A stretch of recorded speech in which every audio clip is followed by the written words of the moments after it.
يرجون تجارة لن تبور. Bismillahirrahmanirrahim.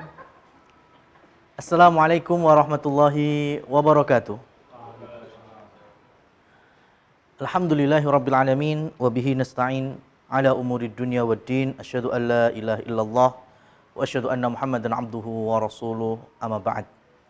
Rekan-rekan sekalian, alhamdulillah segala puji bagi Allah kita bisa berkumpul bertemu di dalam salah satu program memang supaya hati kita, jiwa kita tetap berada di jalur kebenaran, yaitu di dalam menuntut ilmu. Salah satunya yaitu ilmu yang wajib kita pelajari, yaitu ilmu agama, yaitu agama Islam. Di mana pada kesempatan sore hari ini, karena kembali lagi di tengah-tengah kita muncul, bukan kemudian kita berkomentar dan mesti gubris semua yang viral, enggak sih sebetulnya.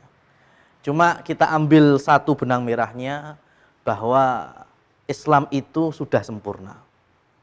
Al-Maidah, al-yauma akmaltu alaikum itu menunjukkan bahwa Islam agama yang sempurna. Islam bukan agama yang kurang, enggak, bahkan agama yang mampu melengkapi agama-agama sebelumnya. Tapi kalau bicara individunya ya memang beda-beda, kita aja masih banyak kurangnya. Kita bukan manusia yang sempurna. Ketika Rasulullah SAW menyampaikan taraktu fikum amroin, aku tinggalkan untuk kalian dua perkara. Kemudian Rasul betul-betul mengatakan lan tadillu, kalian tidak mungkin tersesat kalau memegang dua pedoman tersebut, yaitu kitabullah wa sunnati, Al-Quran dan sunnahku, yaitu hadis yang sahih. Permasalahannya tetap akan muncul orang-orang yang sebagaimana statement baru-baru ini, yaitu tidak ada kewajiban sholat 5 waktu di dalam Al-Quran. Ya kan? Ada muncul lagi kan bahwasanya tidak ada, ya, saya itu orang Islam, tapi saya nggak percaya syariat Islam harus dilakukan atau dikerjakan setiap individu muslim. Nah, ini kalimatul kufur namanya, suatu ucapan kekufuran. Ya, ketika tidak ada penjelasan sholat 5 waktu sehari semalam dalam Al-Quran, bukan berarti sholat 5 waktu nggak ada, karena ada penjelasannya di mana? Dalam hadis. Jadi dua pedoman ini nggak bisa dipisahkan, karena hadis merupakan penjelas yang paling sempurna selain daripada Al-Quran itu sendiri, karena tafsir itu ada tafsir ayat dengan ayat, ada tafsir ayat dengan hadis, itu nggak bisa dipisahkan. Ya, karena ini harus berjalan berbarengan. Oleh karena itu pada kesempatan kali ini kita akan mencoba juga mungkin belajar kompromi, ya, mengkompromikan apa yang di dalam Al-Quran sekaligus apa yang ada di dalam hadis. Ya, terkait dengan mana yang haram dan kebalikannya mana yang halal. Lebih khususnya yaitu terkait dengan makanan dan minuman. Ya, karena dalam fikih kita itu ada pembahasan al-at'imah wasyurbah atau makanan dan minuman. Ya, itu dibahas di dalam fikih Islam. Nah, kita pun pasti setiap hari tidak akan melepaskan dua ini. Kalau nggak makan ya minum, itu udah pasti. Dan di dalam Al-Quran ada dalil-dalilnya. Kemudian di dalam hadis nanti juga kita akan sampaikan. Ya, semoga ini bisa menjadi pedoman kita ketika kita berusaha berlandaskan syariat kita hidup. Ya. Jadi kalau bicara yang menghalalkan siapa, yang mengharamkan siapa, bukan kita, bukan saya, bukan rekan-rekan sekalian, enggak. Yang punya hak menghalalkan dan mengharamkan hanya Allah Subhanahu wa ta'ala. Ya, sekali lagi, yang berhak menghalalkan Allah, yang berhak mengharamkan Allah. Begitu juga makanan minuman kita. Ya, makanan minuman kita nggak bisa tiba-tiba, oh ini halal, ini haram, nggak bisa. Ya, setidaknya kita ada pedoman ketika Allah berfirman bahwa kita diminta makan dan minum dari yang thayyibat, yang baik-baik, Dan kita diminta menjauhi yang khaba'is, yang buruk-buruk. Ya. Maka kenapa ada makanan haram? Makanan haram karena di situ ada istilahnya apa? Merusak. Merusak di sini ada dua, merusak fisik, merusak akal. Ya, ini sebelum kita dalami baik dengan jelas ya. Maka makanan yang haram itu makanan yang jelas di situ ada sisi merusaknya, merusak akal. Merusak akal itu berarti memabukkan, berarti itu jelas haram, nggak usah ditanya. Ya. Kemudian merusak fisik, ya sesuatu yang bermasalah atau menimbulkan masalah yang negatif pada tubuh kita. Yang kedua, ketika makanan itu punya sifat najis. Ya, sifat najis. Kemudian juga dari sini nanti turun yaitu yang jorok. Nah, cuma jorok ini sesuai dengan pakemnya. Ya, karena jijik belum tentu antar kita sama, karena relatif. Ya, bisa jadi kalau Mas Rifki bilang itu jijik, saya nggak jijik. Ya, berarti kan kacamatanya bisa relatif ini, nggak bisa seperti itu. Jijik ataupun jorok dalam kacamata syariat. Baru kemudian yang terakhir, haram karena cara mendapatkannya.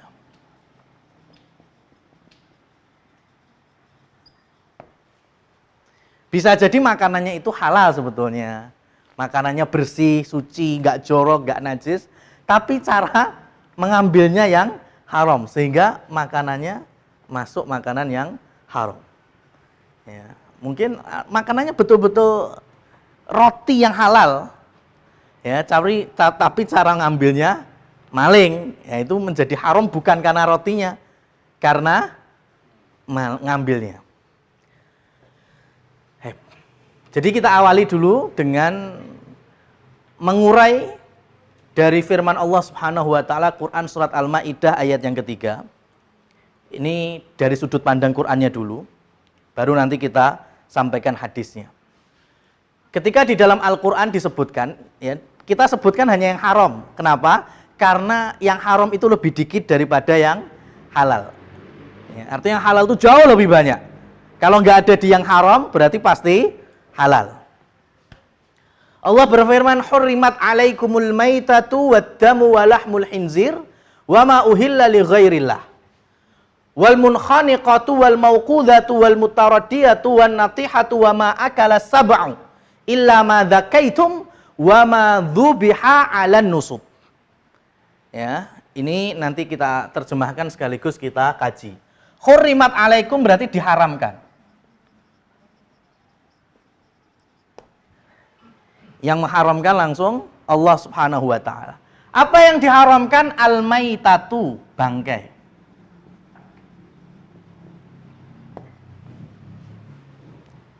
Ya, bangkai. Lah, ini nggak cukup berhenti di sini, Mas. Nanti ada penjelasannya. Ya, penjelasannya dibangun di atas hadis. Kenapa? Karena bangkai itu nantinya ada dua jenis bangkai yang dibolehkan.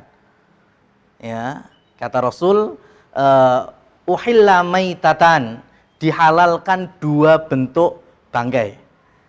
Bangkai yang pertama adalah bangkai binatang laut. Ketika Rasul SAW menyebutkan laut itu tahurun ma'uhu hillu maitatuhu. Airnya suci, mensucikan, jadi bisa boleh buat wudhu. Dan binatang lautnya, bangkainya saja halal. Ini sudah gampang kan berarti?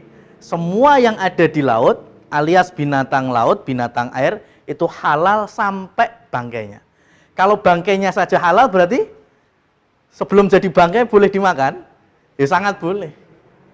Ya, jadi nggak usah tanya cara mematikannya seperti apa, itu bebas, Mas. Ya, ketemu lele, Ya, binatang air mamanya. Nanti ada pembahasan juga sih terkait dengan jalalah atau mungkin ikan lain lah, ikan apa ya? Ikan tuna. Ya, itu cara bunuhnya gimana? Mau sampean bandem, sampean apa namanya? Parang sampai bebas. Ya, tidak seperti binatang ternak yang mau nggak mau harus disembelih. Binatang laut itu bebas karena bangkainya aja halal. Nah, cuma nanti ada permasalahan sedikit. Biasa kita melihat berita-berita kalau ada air yang ngambang, ikan yang ngambang. Ya, kayak ada berita mungkin di pantai utara ada ribuan ekor ikan mati ngapung gitu. Ya.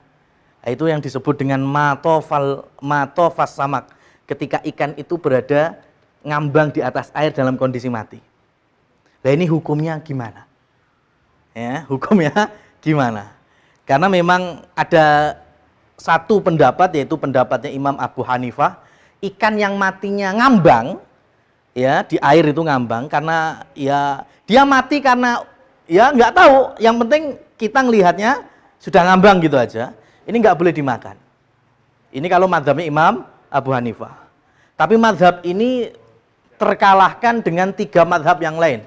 Ya, mazhab Imam Syafi'i, mazhabnya Imam Malik, mazhabnya Imam Ahmad, semua 3 mazhab ini sehingga disebut mayoritas pendapat atau jumhur menyatakan kehalalannya. Kenapa? Karena balik ke tadi, ya, uhilla lakum laut adalah tahurun ma'uhu hillu maitatuhu. Ya, jadi laut itu airnya mensucikan, bangkainya pun juga halal. Namanya bangkai kita nggak tahu apakah bangkai ikan yang ngambang atau yang tenggelam atau yang gimana, nggak tahu kita. Jadi dikembalikan secara umum boleh. Muncul juga permasalahan sebagian kecil para ulama tetap mereka berkeyakinan yang di darat diharamkan, yang di laut pun juga menjadi haram. Ya, nanti di darat kita bahas, tapi ini sekilas saja. Contohnya ular. Ya, ular di darat haram. Kan ada ular laut. Ya kan? Ular laut gimana hukumnya? Maka ada sebagian kecil ulama yang mengharamkannya. Tapi sebetulnya gini. Sekarang sampean roh pura wong nyate ular laut tuh pernah ngeliat enggak? Ya kan? Atau ada orang yang bikin tengkleng anjing laut gitu mamanya. Enggak ada kan kayaknya? Belum ada kan? Tapi kembali lagi bahwa pendapat kecil ini terbantahkan. Kenapa? Karena Rasul sudah mengglobalisasikan bahwa semua bangkai binatang laut halal. Mau itu namanya di darat haram, bisa jadi memang bentukannya, anatominya, zat-zat yang di dalamnya beda. Contohnya, di darat ada binatang babi, di laut ada binatang bulu babi. Ya kan, mesti podo babine tapi kan bentuknya beda, Mas. Ya, yang di darat babi seperti apa, yang di laut bulu babi, ya. Itu hewan apa tumbuhan apa lagi? Apa bebatuan kita nggak tahu itu. Jenisnya apa bulu babi itu. Artinya halal. Ya, halal. Cuma ya kembali ke etika. Jadi ketika kita tahu kehalalannya, cuma ya nanti kemudian kalau masak ikan kembung yo sing tenanan, yo asal goreng tok keracunan, ya, halal kok ngeracuni, ya itu masalahnya kitanya yang nggak berilmu dalam memasak ikan kembung. Nah, kemudian bangkai yang kedua yaitu binatang darat jarot. Jarot itu belalang. Ya, belalang itu halal dimakan. Mau dibikin keripik boleh, mau dibikin botok silakan. Ya, dan nggak usah tanya gimana cara membunuhnya. Ya, mbok buak mati enggak apa-apa. Boleh-boleh ya, karena memang nggak terserah, atau mungkin dipalu ya boleh, silakan. Sekarang bangkainya saja halal, apalagi menangkap hidup-hidup kemudian dipayek, dibotok, halal itu. Jadi binatang darat yang bangkainya halal itu cuma satu. Apa? Belalang. Ya, belalang. Tapi yang lainnya nanti dulu ada pembahasannya. Ya. Yang pertama adalah bangkai. menjadi haram, kecuali tadi yang sudah kita jelaskan. Wadam, dam itu darah.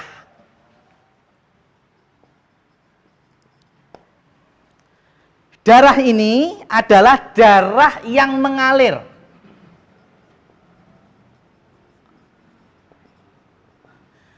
Dan Rasul Shallallahu Alaihi Wasallam di dalam riwayat Muslim menyebutkan dihalalkan 2 darah. Pada hakikatnya itu darah, tapi kita sudah menyebutnya kayak organ. Apa itu? Kabid wa fahal, rempolo hati, mas. Ya, itu hati itu kan aslinya yo darah itu ya. Jantung, rempolo itu juga darah. Jadi rempolo hati itu halal. Itu termasuk darah yang halal kita makan. Tapi kalau darah yang mengalir, ya darah yang mengalir, mamanya ada orang belah sapi, terus sampean tadai gete, ya kan? Ada orang belah ayam tadai gete, ya kemudian ya dimasak, dijual belikan, mau istilahnya dide, sareh, ya apalagi macam-macam itu haram. Yang mengharamkan bukan kita, tapi langsung Allah Subhanahu wa taala. Ya, darah itu haram. Bisa dipahami ya? Mau nanti bahkan ada bentukan tepung ya. Tepung darah itu ada. Ya, jadi dibikin kayak terigu. Ada, nanti Google aja. Tepungnya itu aslinya darah itu. Ya, untuk bahan atau zat nggak gurih. Itu jelas komposisinya barang haram, maka makanannya pun jadi haram. Walahmul khinzir, ini daging babi. Meskipun dalam ayat ini disebut ada dagingnya, daging babi, tapi maknanya kewabeh sing enek neng babi. Ya, dan spesiesnya. Nanti dilarang babi, berarti celeng rapopo. Kita yo enggak ora selevel itu kan kita bicara. Mosok les babi dilarang, celeng rapopo. Berarti ki babi ki kok sing warna putih, pink, berarti sing ireng rapopo. Ya enggak gitu ya. Artinya yang satu spesies sama.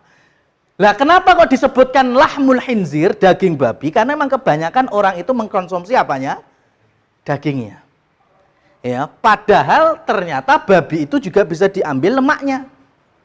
Ya, seperti hanya Rasul Shallallahu Alaihi Wasallam ketika ditanya, ada sahabat tanya, ya Rasulullah, kami tidak makan babi, tapi kami mengambil minyaknya babi, lemaknya babi. Nah, dari lemaknya itu kita jadikan untuk nembel perahu yang bocor. Ya, nggak tahu saya bentukannya seperti apa jadinya ya. Tapi kata Rasul, enggak boleh kalian gunakan untuk nembel perahu yang bocor. Artinya perahu itu nggak kita makan. Ya kan, perahu nggak dimakan. Itu untuk yang lain itu padahal. Ya, sesuatu di luar nggak kita makan, itu pun dilarang oleh Rasul Shallallahu Alaihi Wasallam. Berarti dari sini nanti muncul fikihnya, setiap binatang yang diharamkan, ya setiap binatang yang diharamkan untuk kita makan, apalagi kategori binatang najis, apa saja dari tubuhnya itu juga menjadi haram. Umpamanya kulitnya disamak, ya ada babi di kulit apa di sini? Ada ya, pokoknya kulit babi disamak, bisa. Biasanya makannya paling enak malah kulit babinya itu loh, kriuk-kriuk. Atau yang ya kan gitu ya saya orang ya. Anggaplah kulit babi bisa disamak, atau kulit binatang-binatang yang haram, ular mamanya, bisa disamak. Kemudian dijadikan aksesoris kita, sendal, ya kan, sabuk, maka itu sama saja dilarang. Ya, jadi penggunaan dari sesuatu binatang yang Islam haramkan, ya, maka apapun yang darinya itu menjadi haram. Ya, ketika sudah mati, kecuali ketika masih hidup diambil beberapa bentukannya, fungsinya. Contohnya nanti kita ambil susu. Ya, bukan yang bangkai tapi ya. Wama uhilla li ghairillah. Ya. Dan binatang-binatang yang disembelih bukan karena Allah Subhanahu wa taala. Ya. Jadi seperti apa? Iya, sajen, betul. Ya, jadi kalau nanti teman-teman tanya, nah terus kalau kita nunggu orang yang ngasih sajen di bawah pohon, ya kan, ada ingkung, kemudian mungkin ada apalagi penting yang daging-dagingan, maka gimana Ustadz? Ya jangan diambil, karena itu termasuk haram, barang yang haram. Atau mungkin ada kambing dilempar dari bukit atau gunung, duing ditumbal, ya, sampai tunggu sampai ngisor we, karo mesti mati kambingnya. Ya, ketika madek, wah lumayan, ya, lumayan bisa dinyate, bisa buat tongseng. Ya, itu nggak boleh. Kenapa? Karena memang sengaja digunakan untuk ritual-ritual kesyirikan atau kemusyrikan. Nah ini sangat erat kaitannya dengan wa madzubiha 'alan nusub. Jadi yang disembelih bukan karena Allah. Jadi untuk seperti hanya orang musyrik, orang Majusi, orang Hindu, orang Buddha, ya, itu semuanya selagi kita tidak tahu, ya namanya kalau tidak tahu berarti kan aman. Tapi kalau dominannya kita tahu, ya mereka menyembelih untuk dewa-dewanya atau tuhan-tuhan mereka bukan karena Allah, maka ini haram. Ya. Ini haram. Oleh karenanya, gampangannya turunnya nanti adalah hukum daging impor. Gimana Mas kira-kira? Hukum daging impor. Ya. Dari penjelasan ini berarti kan satu catatan penting, yang penting kita menyembelih itu dengan asma Allah. Berarti orang muslim kan? Memakai asma Allah kan, bismillah, berarti sudah itu halal dagingnya Mas. Ya, dagingnya halal. Dari binatang yang halal maksudnya ya, dari binatang yang halal. Ataupun sembelihan Yahudi maupun Nasara. Ya, sembelihan Yahudi dan Nasara itu juga halal bagi muslim. Jadi kalau ada tetangga Nasrani atau tetangga Yahudi, beleh ayam, beleh kambing, ya, kemudian sampean dikasih, sampean tidak tahu kui mau belah iki nyebut Allah apa Yesus, ya kan? Nggak tahu kan? Itu halal sampean makan. Tapi kalau tahu ketika nyembelihnya itu ternyata menyebut nama selain Allah, maka menjadi haram. Ya, menjadi haram. Baik itu Yahudi maupun Nasrani. Ya. Timbul permasalahan, yo kalau Nasrani sekarang nggak mungkin bismillah. Ya, Nasrani zaman sekarang itu jauh beda dengan Nasrani zaman Rasul Shallallahu Alaihi Wasallam. Sama, Nasrani zaman Rasul sampai sekarang sama. Buktinya kitab Al-Qur'annya sama kok. Di dalam kita mengambil pedoman itu, mau Yahudi mau Nasara, dari dulu sudah menyimpangkan syariat. Sekarang menyimpangkan syariat sama. Jadi nggak ada bedanya, cuma sekarang lebih parah gitu aja. Ya. Tapi kalau menyimpangkan Injilnya, menyimpangkan Tauratnya dari dulu, dari zaman Rasul Shallallahu Alaihi Wasallam.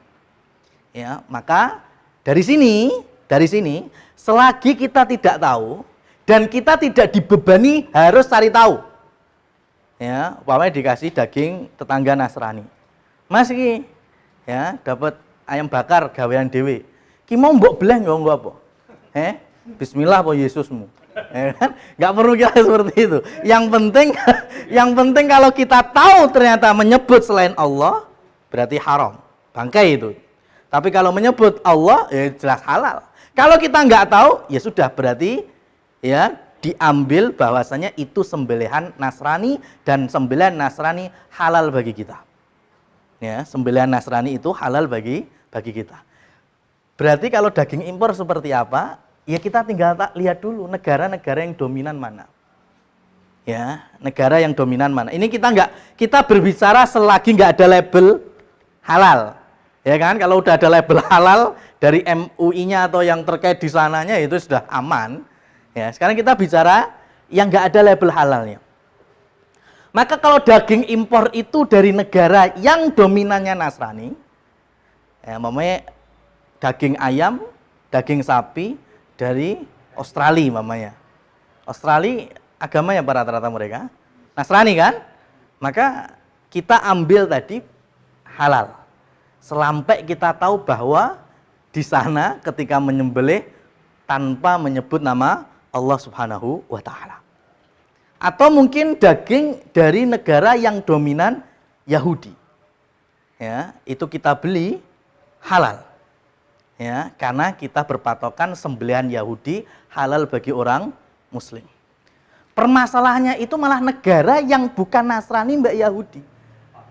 Ya, sing itu tadi, lek ora musyrik, nyembah berhala, majusi nyembah api, ya, atau nyembah dewa-dewa yang lain itu. Nah, itu malah drawasi. Ya, jadi daging impor Korea.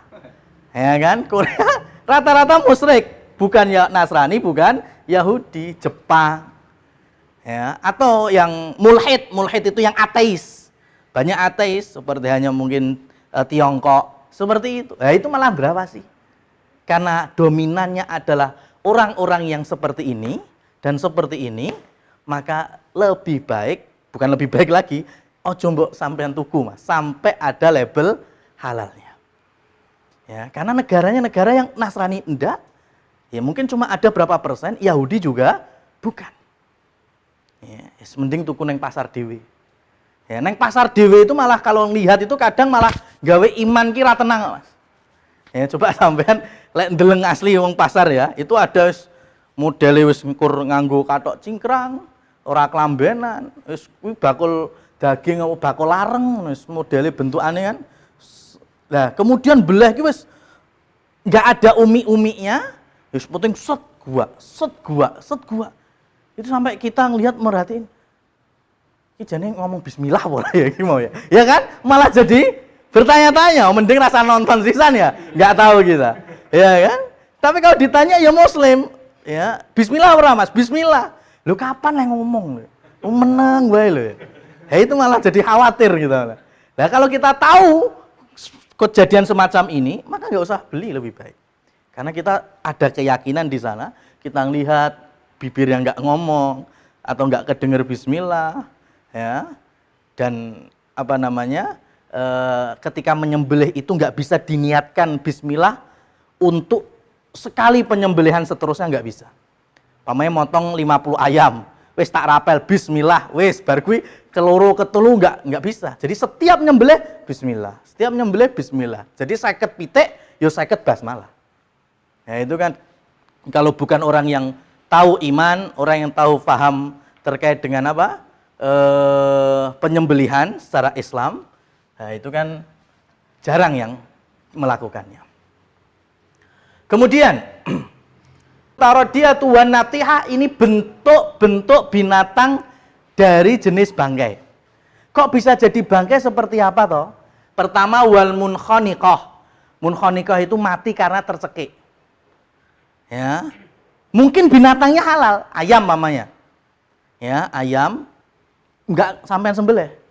Cekel ngene gulune ya itu. Ayamnya kan halal. Tapi karena cara membunuhnya atau mematikannya dengan dicekik jadi haram. Ya, pitike halal, ayam halal. Ya, atau kambing. Ya, umpamanya gimana caranya? Dekep langsung dibrak. Ya, sehingga matinya mati karena tercekik. Ya, ini nggak boleh. Ini terhitung apa berarti? Bangkai. Ya, terhitung bangkai.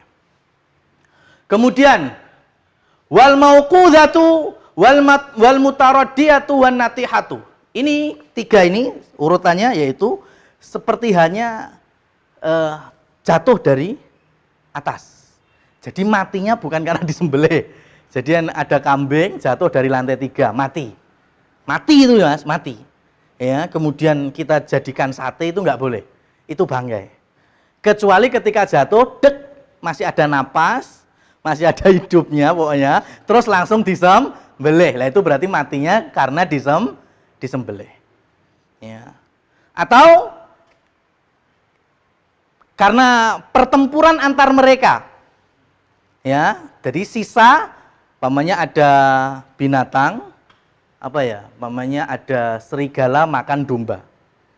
Ya, serigala makan domba, domba kan halal. Dimakan, dimangsa tapi disisain. Enggak kabeh dimakan. Kan domba kan halal tadi. Lah kita nunggu, oh untuk sisane ra apa-apa wis. Ya, pupu-pupu siji ra apa-apa. Ini nggak boleh, tetap terhitung bangkai. Ya, atau yang terakhir mana tadi? Wanatihah, atau dari organ tubuh sebagian di saat binatang itu masih hidup. Ya, contohnya pengen makan kikil sapi.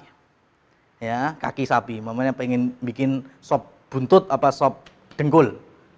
Eman-eman lek mbeleh sapi. Lah terus piye? Wis tak sikile wae tak jupuk. Umpama, namanya juga umpama lek enek wong enek Mas ya. Jadi langsung diamputasi kakinya. Sapinya masih hidup. Ya, dia cuma pengen ngonsumsi paha sapi aja. Ini haram, nggak boleh. Ya, mending belah sisan sapi ini. Ya, nggak boleh semacam itu. Nah, ini yang terkait dengan bentuk-bentuk bangkai. Ini semuanya haram. Ya, bayangkan betapa sedikitnya makanan-makanan yang diharamkan sebelum kita pindah ke hadis Rasul Shallallahu Alaihi Wasallam. Ya, banyak apa sedikit Mas? Masih sedikit sekali. Ya, masih sedikit sekali. Cuma disebutkan bangkai, kemudian darah, kemudian babi, kemudian binatang yang disembelih bukan karena Allah atau binatang yang diperuntukkan bagi ibadah-ibadah kesyirikan, kemudian jenis-jenis bangkai yang telah kita sampaikan tadi. Nah, tadi daging impor sudah, kemudian turunannya juga. Bagaimana dengan keju? Ya, keju itu terbuat dari apa? Susu. Susu apa? Rata-rata susu kambing atau susu sapi. Kalau keju ini berbeda dengan daging. Ya, keju itu berbeda dengan daging. Kalau daging tadi sangat erat kaitannya dengan sembelihan. Ya, sangat erat kaitannya dengan sembelihan. Tapi kalau keju karena berangkat dari susu itu beda hukumnya dengan yang daging. Kalau yang daging kita harus punya prioritas tadi. Negara muslim itu mesti yang paling utama kita ambil. Negara yang tadi dihalalkan mengambil dagingnya, sembelihannya, yaitu Yahudi, Nasrani, boleh kita ambil. Baru yang umat-umat yang lainnya baru kita tidak mau ambil. Untuk keju enggak. Ya, keju itu mau datang dari muslim, jelas halalnya. Mau datang dari non-muslim, mau Yahudi, mau Nasrani, mau yang menyembah berhala, menyembah dewa-dewa, siapapun itu enggak ngaruh. Jadi keju itu mutlak 100% halal dari mana datangnya. Ya, selagi kita tidak tahu terbuat dari susu apa gitu.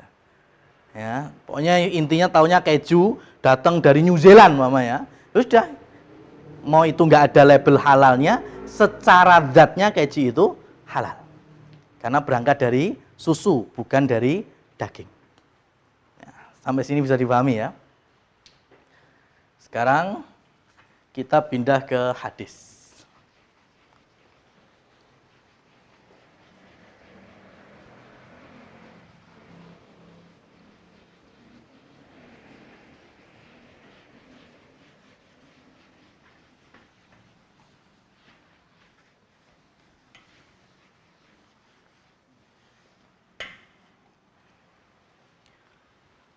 Tadi Quran, sekarang hadis. Hadis ini lebih banyak.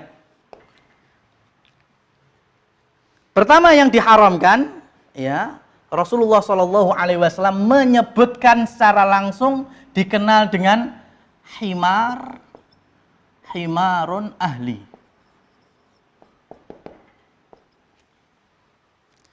Ya, jadi ini apa itu himarun ahli nanti saya terangkan dulu. Ini saya terjemahkan secara bahasa.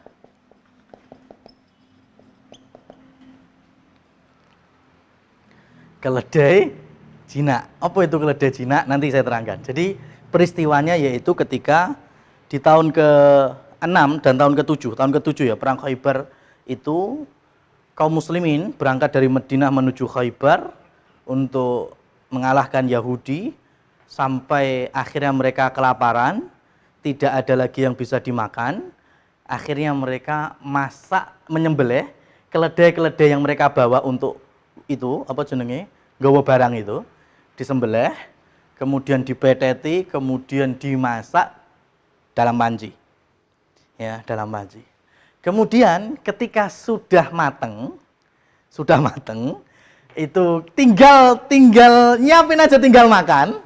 Kemudian Rasulullah Shallallahu Alaihi Wasallam mengeluarkan sabdanya, "Hurrimat alaikum lahmu himarun ahli." Diharamkan bagi kalian untuk memakan keledai jinak. Itu sahabat ya mendengar perintah Rasul, itu semuanya nendang panci-panci itu, Mas. Jadi panci-panci itu guling semuanya, kebuang semuanya. Itulah sahabat. Ya, tidak ada yang tanya, "Lah kenapa ta Rasul?" Ora jok mau Rasul, ngerti yang ini kan sadurunge digodhog, enggak seperti itu. Mereka langsung sami'na wa ta'na. Ya, jadi gitu. Terkadang kan kita gitu, hikmahnya apa? Kenapa kok gini? Emangnya ada apa? Ya kan? Wes, kita enggak mencoba untuk mentaati dulu. Sahabat mentaati dulu. Ya, maka mulai hari itu yang namanya himarun ahli haram. Ya, himarun ahli haram. Lah apa itu himarun ahli? Ya keledai itu, Mas. Meskipun di sini ada tulisan ahli itu yang dipelihara, sing diingu, diternak sehingga menjadi jinak. Yaitu aslinya ya keledai-keledai itu. Lah, kebalikannya ada himarun wahsi.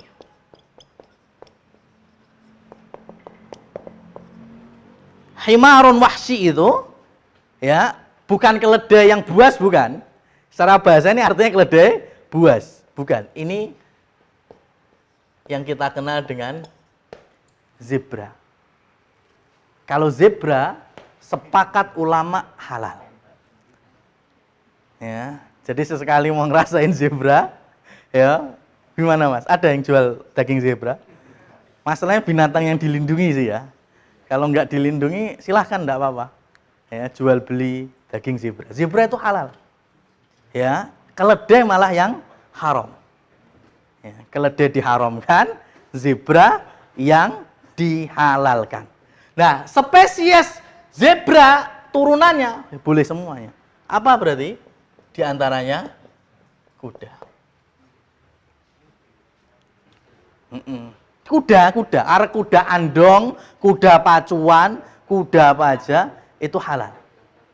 Ya, boleh Mas. Cuma istilahnya kalau sampean masak daging kuda itu yang empuk pancinya dulu, ya kan? Ya kan? Istilahnya gitu. Kalau masak daging kuda yang empuk dandangnya sih, karena memang keras kan, ya, walet itu. Ya. Tapi secara hukum halal. Ya, secara hukum halal. Kuda, zebra, ya. Kemudian juga itu jelas kebo. Ini kan kita yang haram, Mas, ya kan? Kalau itu kan binatang ternak. Kita ambil hadisnya dulu, karena nama-nama binatang tuh kadang agak susah-susah, harus pakai Mbah Google barang kadang nerjemahinnya.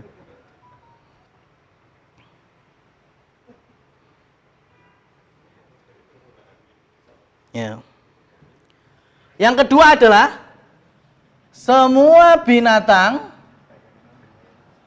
yang bertaring. Artinya bertaring itu memang memangsanya dengan taringnya.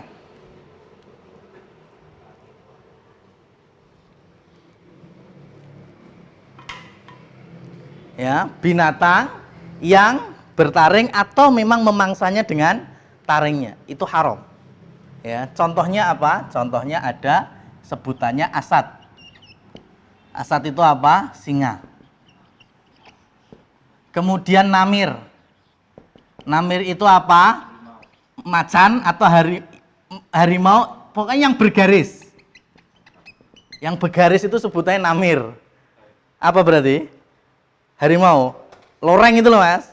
Itu namanya namir. Ada lagi fahad. Fahad itu juga macan.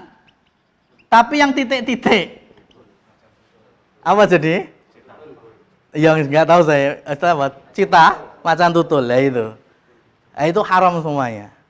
Ya, jadi singo, kemudian namir, kemudian fakhid, ya, kemudian dalam hadis yang panjangnya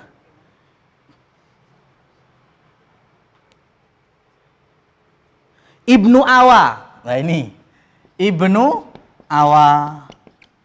Apa ini Ibnu Awa? Ya, kalau bahasa amiyahnya orang Arab itu Alwawi. Ya, ini yang dikenal dengan, kalau diterjemahkan ke Indonesia biasanya anjing liar. Ya, anjing liar. Makanya anjing itu diharamkan ada dalam hadisnya, Mas. Jelas sekali. Bukhari Muslim. Jadi kayak enek wong muslim kok sik menghalalkan anjing ki kondi ngono lho Mas ya. Karena hadisnya itu terlalu kuat sekali. Ya, terlalu kuat dan itu kesepakatan para ahli ilmu di zamannya. Ya 4 mazhab itu sepakat semua.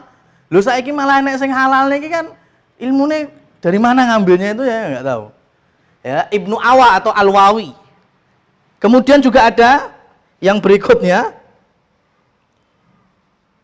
Sinawar. Ya.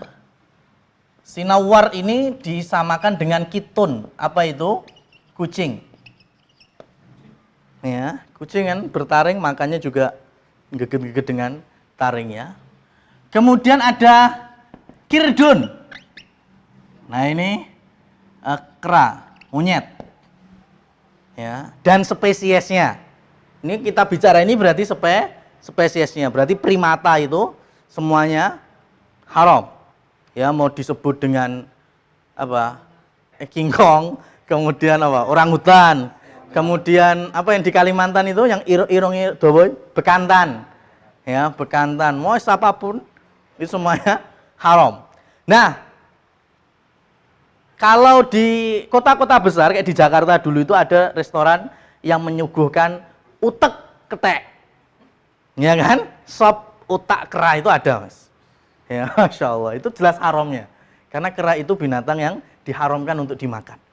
Jadi otaknya apa-apanya. Dan ini hikmahnya. Ya, kata Syekh Utsaimin di dalam Syarah Mumti'nya itu kitab beliau menjelaskan bahwa kenapa Islam mengharamkan binatang-binatang buas dan yang disebutkan dalam hadis. Karena binatang itu ketika dikonsumsi, maka orang yang mengkonsumsinya itu lama-kelamaan akan tertulari wataknya. Ya, akan tertulari wataknya. Oh, binatang buas berarti menularkan kebuasannya. Ya, hukum rimbanya itu yang dipermainkan ya akhirnya. Kalau kayak makan utek ketek berarti ya sesuai kan? Iya, ya, mudahnya seperti itu. Ya. Kemudian juga fil. Fil berarti elephant, gajah. Ya. Gajah kan punya taring, apa? Gading. Ya. Memangsa dengan gadingnya. Kemudian ada juga dub. Dub ini beruang. Kemudian ada lagi disebut dengan namis. Namis itu kalau kita mungkin garangan. Oh, bahasa Indonesia ini garangan, Mas. Hah?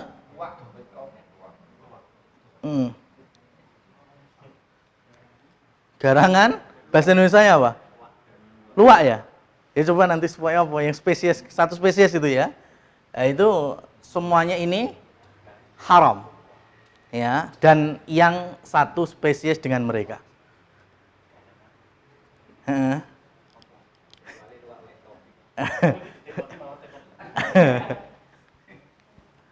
Berikutnya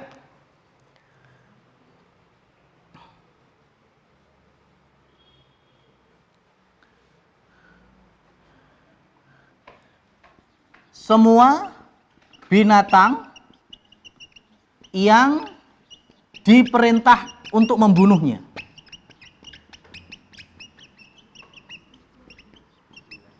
Jadi Islam memerintahkan untuk membunuh. Lah malah mbok pangan loh, Mas. Ya kan? Syariat itu suruh patenono kuwi kewan. Bahkan terkadang ada sebagian hewan di tanah haram saja diminta untuk dibunuh boleh, seperti fa'roh. Apa itu? Tikus. Ya, ini kita ambil dari riwayat Bukhari Muslim semuanya. Tikus. Selain tikus ada akrab. Akrab itu berarti kala jengking. Ya. Kemudian ada kalb, anjing. Kemudian ada ghurab. Ghurab itu berarti gagak.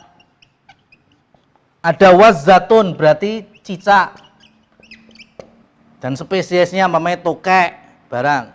Ya, makanya jangan terbuai dengan ya jamu ataupun harga tokek yang bisa ratusan juta. Ya kan? Wah, jupuk tokek kemudian ora tak pangan kok tak dol, wis padha ae, Mas. Ya, yang kita diharamkan untuk memakannya itu juga kita diharamkan untuk jual belinya. Ya. Kemudian yang berikutnya ini tadi semua binatang yang diperintahkan untuk kita bunuh, semua binatang yang oleh Allah dan Rasulnya dilarang dibunuh. Ya, dilarang kita untuk membunuh. Contohnya adalah namlah. Namlah apa? Semut.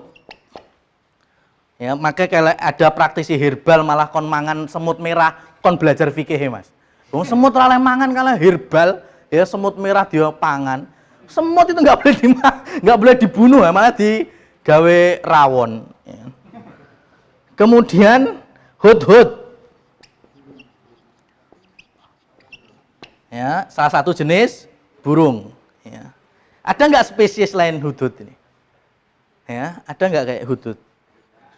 Nanti kalau sampean googling hudhud lah, kayaknya di Indonesia mirip apa ya? Itu berarti juga nggak boleh. Kemudian ada nahl. Nahl itu berarti lebah tawon. Ya. Kemudian ada sorot lah ini. Ya, sorot itu salah satu jenis burung juga, burung sorot namanya. Ya, nanti coba di googling seperti apa. Ini mirip seperti burung murai, Mas. Ya, mirip seperti burung murai. Coba nanti di googling. Sorot itu burung seperti apa? Nah, itu dilarang untuk dibunuh, berarti dilarang untuk dikonsumsi. Nah, ada pula selain dari hadis ini, ya, ketika Rasul Shallallahu Alaihi Wasallam naha an qatli difda, berarti tambahan ada kodok. Ya. Jadi yang masih menjadi member restoran Suike mandek, Mas, ya. Ya, karena Suike itu haram. Ya, kata yang mungkin biasa kita perjalanan ke arah Grobogan Purwodadi, wah itu sudah kanan kiri tersedia itu Suike pedas, Suike asam manis, pokoknya Suike apa wae enak itu, Mas. Nah, ini termasuk binatang yang diharamkan untuk kita konsumsi. Kemudian masih ada berikutnya, ya ini di hadis lebih banyak daripada di ayat tadi. Jenis burung ya yang punya cakar. Ya, yang punya cakar atau memangsanya dengan ngambilnya itu dengan cakarnya. Contohnya apa berarti? Elang. Kemudian Raja Wali, Garuda, ya seperti itulah. Lah enek loh ya. Igel, ya kan? Lah umpamanya, oh kalau gagak gimana? Gagak tidak masuk di sini, tapi masuknya di sini, ya. Tetap diharamkan, tapi bukan karena cakarnya, karena memang ada hadis khususnya. Kemudian tinggal satu lagi, yaitu binatang jalalah. Ya. Binatang jalalah itu binatang apa? Binatang yang secara zatnya itu halal, tapi konsumsinya yang kotor-kotor. Contohnya, ya ada lele, tapi dingu neng jumbleng, ya kan? Atau ada ada kambing, domba, tapi dikasih makan bukan daun, tapi ya sing reget-reget mungkin apa ya? Sampah, ya. Nah, itu binatang jalalah itu Kalau langsung diambil, jadi buka rumah makan, ya, bawahnya kolam lele, ya, tapi nggak dikasih pelet, nggak dikasih pur, ya, dia ngambil saluran semua toilet tetangga-tetangganya, ya kan? Jadi pokoknya ada konsumen datang, pecel lele langsung diambil, langsung dimasak. Nah ini nggak boleh, haram, nah, ya. Kenapa? Karena meskipun lele itu binatang air halal, tapi karena konsumsinya itu sesuatu yang kotor-kotor, bahkan bisa bilang najis, maka tidak boleh langsung dikonsumsi. Lah bagaimana? Ambil dulu binatang jalalah ini, kemudian diamkan selama 3 hari 3 malam. Nah selama 3 hari 3 malam itu kasih makanan yang bersih. Kalau lele diganti pelet atau pur. Kalau kambing ya dikasih daun-daunan. Ya, kalau sudah 3 hari atau 3 malam silahkan disembelih atau silahkan dikonsumsi. Itu jadi halal. Ya, jadi binatang jalalah itu seperti itu. Jadi binatangnya awalnya halal. Ya, tapi karena mengkonsumsinya konsumsi yang kotor-kotor, jadi nggak boleh kita langsung mengkonsumsinya. Ya, kita pindahkan dulu. Yang awalnya dijumbleng kita pindahkan ke bak atau ke ember air bersih, kemudian kita kasih makan pelet, pur atau sejenisnya. Sudah 3 hari, silahkan dipecel nggak masalah. Ya, sudah enak itu.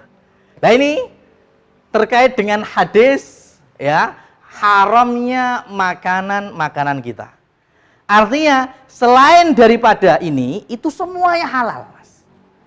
Ya, semuanya halal. Sehingga dari sini bisa kita catatkan bahwa seluruh biji-bijian dan buah-buahan itu halal 100%. Selagi kita tahu bahasanya itu memang tidak beracun. Ya, jadi nggak usah tanya, umpamanya hukum makan kacang opo mamanya, ya jelas halal. Secara kacang opo we halal itu.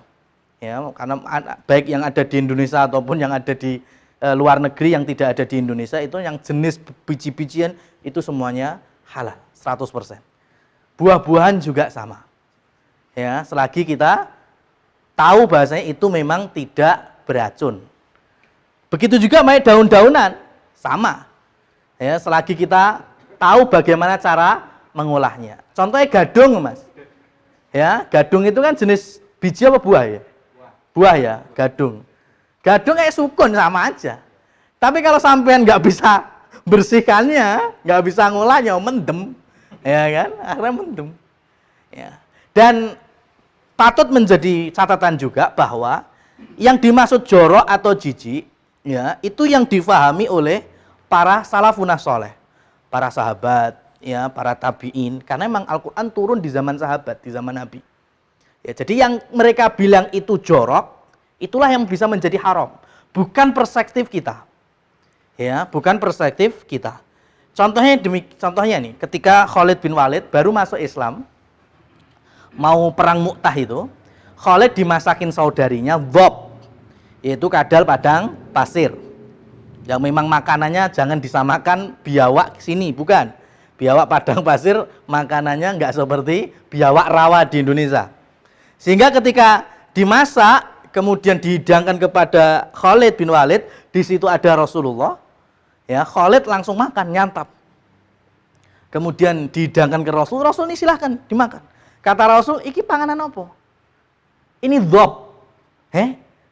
Orang Bani Hasyim tidak mengenal makanan ini. Ya, tapi sukunya Khalid, sama kayak sukunya Abu Jahal, yaitu Bani Makhzum, itu biasa makan dhob. Maka Rasul SAW hanya diem. Rasul nggak mau makan, tapi diem. Lah, ini membuktikan kalau Rasul tidak suka tapi tidak mengharamkan. Ya, jadi bisa jadi gini, perspektifnya Khalid, iki enak. Ya, nggak masalah perspektifnya Rasulullah saat itu, kita nggak kenal makanan ini, Bani Hasyim nggak kenal makanan ini. Ya, awakmu doyan ya wis, tapi awakku ra doyan. Bukan kemudian satu halal, satu haram, enggak. Ya, jadi kalau bicara hukum, kita ambil jijik, nggak jijik, itu nggak bisa, Mas. Karena jijiknya saya dengan jijik sampean bisa beda. Maka dikembalikan. Zaman dulu itu dikenalnya jijik atau tidak. Kalau enggak berarti ya sudah halal. Ya. Begitu pula yang marak di Indonesia, yaitu perbedaan alam atau amfibi. Ya, binatang dua alam itu tidak kemudian menjadikan binatang ini halal atau haram, enggak. Ini tadi sudah yang kita jelaskan. Pedomannya itu. Jadi memakai kodok dilarang kenapa? Oh, karena hidup di dua alam. Bukan ya, karena ini tadi ada hadisnya. Ya, ada hadisnya. Sehingga muncul nantinya ya, yang sampai hari ini MUI pun masih mengharamkan. Kalau saya secara pribadi mengikuti jumhur ulama tetap menghalalkan, yaitu perkara bekicot. Ya, perkara bekicot. Ya, sampai googling nanti fatwa MUI sampai hari ini itu masih mengharamkan bekicot. Ya. Di salah satunya ya karena itu jijik. Ya, padahal jijiknya dari mana? Ya mungkin MUI enak jijik. Lele sampean seneng kabeh ra sida jijik kan jadinya. Kemudian makanannya bekicot, apa makanan kotor-kotor? Enggak. Daun-daunan. Enggak ada yang kotor-kotor. Kemudian kalau mau dikiaskan, bekicot itu lebih cenderung kepada keong, tutut atau sejenisnya atau binatang darat mutlak yang mana?